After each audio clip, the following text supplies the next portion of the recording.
Tuer pour devenir riche. Voler sans scrupule pour devenir riche. Aujourd'hui, la plupart des jeunes ne veulent plus travailler durement et honnêtement pour arriver à un meilleur résultat, pour assurer leur avenir. Nous avons tous cette envie commune. Nous avons tous cet objectif commun. Devenir riche un jour. Mais certains préfèrent s'adonner à la paresse et à la facilité. Bonjour mes béchas, j'espère que vous allez bien. Alors, bienvenue sur ma chaîne Ibrahim Lasson alias Papa Kongosa. Pour la vidéo d'aujourd'hui, on va parler du broutage. Ce phénomène qui gagne de plus en plus de terrain. Phénomène qui prend de plus en plus de l'ampleur. Et pour mieux illustrer la chose, je vais vous raconter l'histoire du jeune brouteur ivoirien Frédéric qui pour des liasses d'argent, qui pour devenir riche a dû remplir la condition de sacrifier son père. Oui, sacrifier son père pour de l'argent. Et pas que son père, il a dû aussi remplir la condition de sacrifier sa copine. Oui, l'enfant des gens pour devenir riche en fait. Et donc, pour ne pas tirer de long et à large, on va laisser place à la vidéo.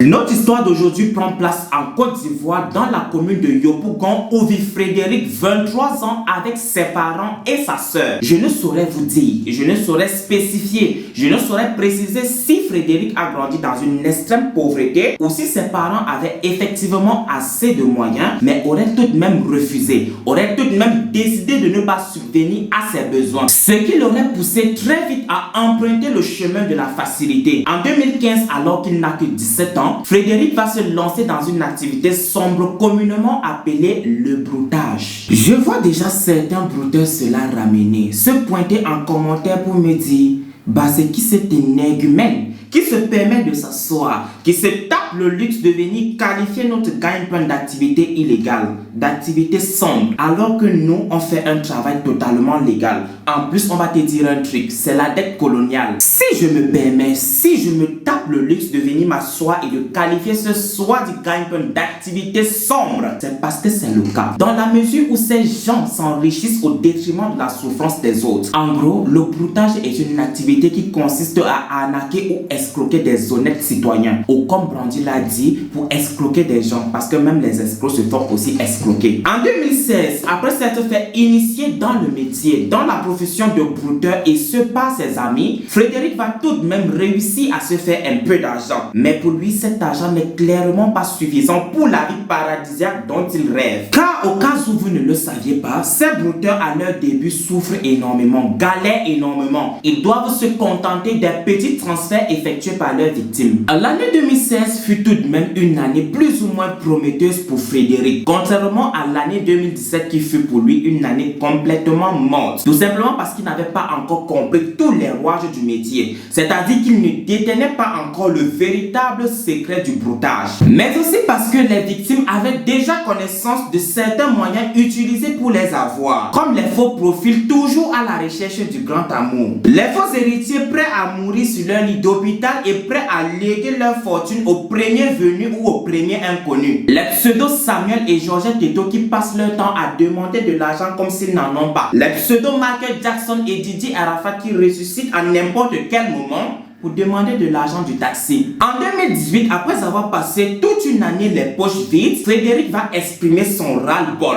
Il n'en peut plus de cette misère. Il a goûté à la belle vie et il n'est surtout pas prêt à y renoncer. Il va donc une fois de plus se rapprocher de ses amis qui lui avaient montré ce chemin pour leur dire: mais les gars, y a-t-il quelque chose qui ne marche pas avec moi? Y a-t-il quelque chose qui ne fonctionne pas de mon côté? Aurais-je loupé un détail? Y a-t-il quelque chose que vous avez oublié de me dire? Parce que je ne comprends pas qu'on soit dans le même domaine. Je ne comprends pas qu'on fasse le même boulot, qu'on soit dans la même profession, mais que vous en sortiez aussi facilement. Regardez-vous, vous nagez littéralement dans des millions, alors que moi je peine à me faire des centaines de mille. Et laissez-moi vous surprendre, j'ai passé toute l'année 2017 à moisir, les poches complètement vides. Donc s'il y a quelque chose que vous devez me dire, dites-le maintenant ou taisez-vous à jamais. C'est alors que ses amis lui donnaient raison et lui livraient enfin le sombre secret caché derrière le brodage. Bro, nous n'allons pas passer par 4 chemins. Nous allons être très directs et très francs avec toi parce que tu n'es plus un enfant. Pour atteindre cet objectif, pour avoir des millions dans le brodage, pour avoir ce train de vie, on a dû sacrifier quelque chose. Pour ne pas tirer de long en large, nous consultons avant chaque coup. Écoute bien ce que nous sommes en train de te dire. Nous consultons avant chaque coup un marabout ou un charlatan ou un féticheur à votre guise ou bien même à ta guise afin que ce dernier envoûte ceux avec qui on parle. Dans le simple but qu'ils se soumettent à nous. Dans le simple but que ces derniers se plient à notre volonté. Mais attention! Frédéric, ouvre grand tes oreilles parce que c'est la partie importante qui est là. En retour, on a le devoir d'apporter au marabout le sacrifice qu'il aura exigé, mais aussi une partie de l'argent de peur qu'il fasse en sorte que la victime se rende compte de l'arnaque ou qu'il en fasse une affaire personnelle. Voilà, c'était parti. L'argent. Tu l'as commencé. Hey. Aïe. C'est amours l'a fait. Aïe. Je sais que c'est amours l'a fait. Yeah. Oh, c'est tout? Donc ce n'est rien que ça? Les gars, attendez, vous êtes sérieux là? Donc je peine depuis à me faire beaucoup plus et rapidement des sous alors que vous aviez le secret, alors que vous me cachez le secret. Les gars, amenez-moi immédiatement chez ce marabout. Car si vous avez pu le faire sans en mourir, cela veut dire que je peux bien aussi le faire. C'est ainsi que Frédéric va littéralement décider de suivre ses amis dans les pratiques occultes en vue de gagner beaucoup plus et rapidement. Ce qui a effectivement bien marché, car cette année-là fut une année extrêmement fructueuse pour lui. Mais comme le dit l'adage, l'appétit vient en mangeant. Frédéric voulait encore et encore de l'argent. Ses poches en réclamaient davantage. Bon, mes bichons, je vais m'arrêter ainsi pour l'histoire de Frédéric et je vais directement vous lire son témoignage. Témoignage où lui-même il avoue avoir tué, avoir été le responsable de la mort de son père et de sa copine. Au commencement, confie-t-il, au début, on ne nous demandait que des sacrifices d'animaux. C'est-à-dire qu'on devait trouver un certain type bien précis de bêtes et les amener pour les rituels avec de l'argent à l'appui. Mais en 2019, j'avais besoin de beaucoup plus d'argent pour arrêter cette vie. Du coup, je suis allé seul voir notre féticheur et il m'a demandé à plusieurs reprises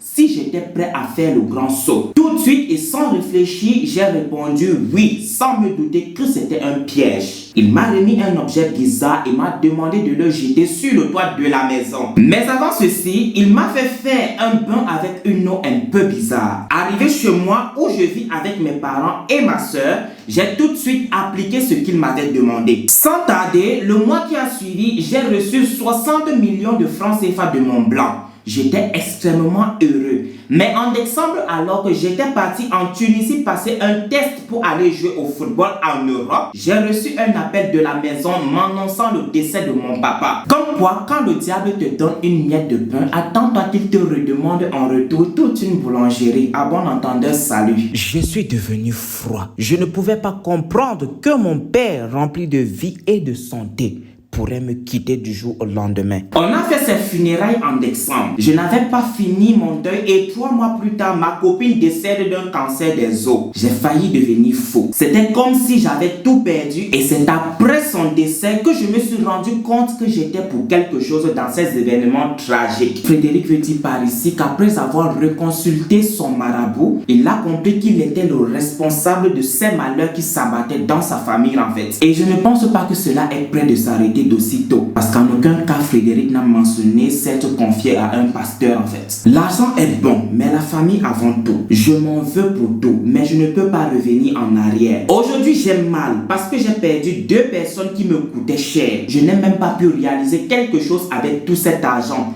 Et là, je suis revenu à la case départ. Ceci est le témoignage sans retranchement de Frédéric. Il fallait que je le précise. Et si vous ne me croyez pas, consultez d'autres pages qui en ont parlé avant moi. Parce qu'on se connaît sur les réseaux sociaux. Il y a là sur Facebook, il y a là sur les réseaux sociaux des gens qui connaissent tout. Des sabitos qui ont toujours une version. Et donc, vous avez très bien compris le conseil que Frédéric vous a donné à vous les brodeurs et à tous ceux qui font du mal pour s'en sortir dans la vie. L'argent est bon. Mais la famille avant tout, On ne touche pas à la famille pour devenir riche. On ne touche non plus aux enfants des autres pour devenir riche. On ne peut pas bâtir une fortune sur le mal. On ne peut pas bâtir une empire sur les larmes d'une personne, sur la souffrance d'une personne. J'espère que vous m'écoutez très bien et j'espère que mon conseil va bien rester dans un petit coin de votre tête. Ceci n'est pas une obligation mais une supplication. Et bien mes béchards, c'est tout pour cette vidéo. Si vous l'avez regardé jusqu'à la fin, écrivez-moi en commentaire Frédéric. Si elle vous a plu, n'hésitez pas à me le faire savoir en commentaire. Si elle ne vous a plu, n'hésitez non plus à me le faire savoir en commentaire. Mais dans tous les cas, n'hésitez pas à me lâcher votre plus gros pouce bleu en l'air, à partager notre vidéo. Dans un premier temps pour conscientiser, pour faire revenir sur le droit chemin ces brouteurs là, mais aussi pour que notre communauté puisse continuer à s'agrandir. De là, on se reprend à très bientôt. May God bless you, kiss. Mais avant de s'en aller, mais avant de se quitter, vous connaissez la chanson. Ne faites jamais confiance en qui que ce soit. Gardez toujours vos gros yeux grands ouverts.